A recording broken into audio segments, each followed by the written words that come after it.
RMC, jusqu'à 6h. Charles Matin. Anaïs Castagna, Charles Magnin. 5h40 sur RMC, bon réveil. La Story Sport. Avec Licia Foudala, Jo-Wilfried Tsonga va raccrocher. Le tennisman de 37 ans a annoncé hier soir qu'il allait prendre sa retraite cette saison, Licia. Oui, à la cool, dans son canapé, entouré de sa femme et d'un proche. C'est le cadre qu'il a choisi pour faire son annonce. L'air de rien, du jour au lendemain.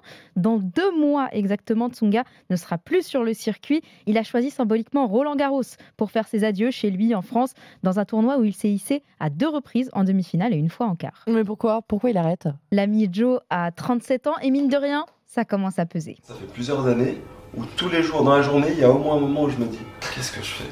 Pourquoi je me fais du mal comme ça ? À la fois, ma tête, elle me dit mais tu peux jouer toute ta vie. Et à la fois, tu as ton corps qui te rappelle qu'en fait, mes aptitudes à me dépasser, elles sont plus là en fait. Alors jouons tous ensemble à Dr Maboul pour que vous vous rendiez compte de son état physique.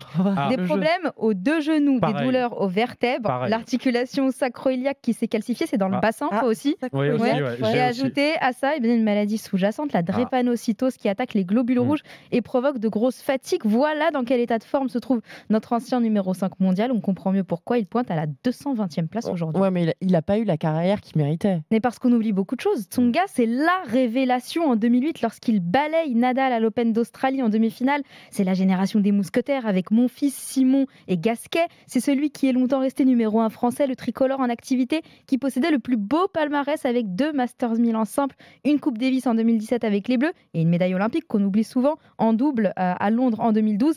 45 succès sur le top 10, c'est un record pour un Frenchie. C'est aussi et surtout l'ancienne coqueluche du public français avec un plaisir, le plaisir pour les petites fins. Tiens, j'ai une petite faim. Ouf, il reste un Kinder Bueno. Ah, je vois que vous avez Un peu de gâteau ? Il est délicieux. Non merci, c'est un peu trop pour moi. Je crois que je préférerais le... Un biscuit ? Ne me dites pas que c'est votre dernier Kinder Bueno. Bah si. Bon, il deviendra pas acteur. Hein. Il a surtout. Non, pour la reconversion, a priori, on part pas sur des courts-métrages. Il a surtout faim de calme, de sérénité et de business. Oui, il est pas bête. Cette annonce, il l'a faite sur la chaîne YouTube de son entreprise All In, qui organise des tournois, représente des talents, fait dans la formation, le placement en université américaine et se décline même en centre de padel et en country club.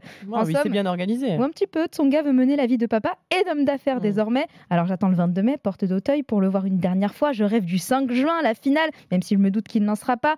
À Roland, il veut être... Enfin, pourquoi pas parce que 220e mondial, il y aura de la alors, concurrence. t'es Ok, possible, j'ai le droit de rêver, ça va plus pas, grand, quoi. n'est-ce pas ? Laisse-moi y Il croire. veut être lui-même là-bas pour un dernier frisson, dit-il. C'est son seul objectif. Lui qui a toujours porté la pression du résultat, cette fois, c'est le plaisir pour sa dernière petite fin. Non. On l'a la ref. Oui, bien sûr. Et du coup, j'ai faim. Merci Licia pour cette Story Sport ce matin. La retraite de Jo-Wilfried Tsonga, la story du jour avec Licia, que vous retrouvez aussi en podcast sur l'appli RMC à tout moment de la journée.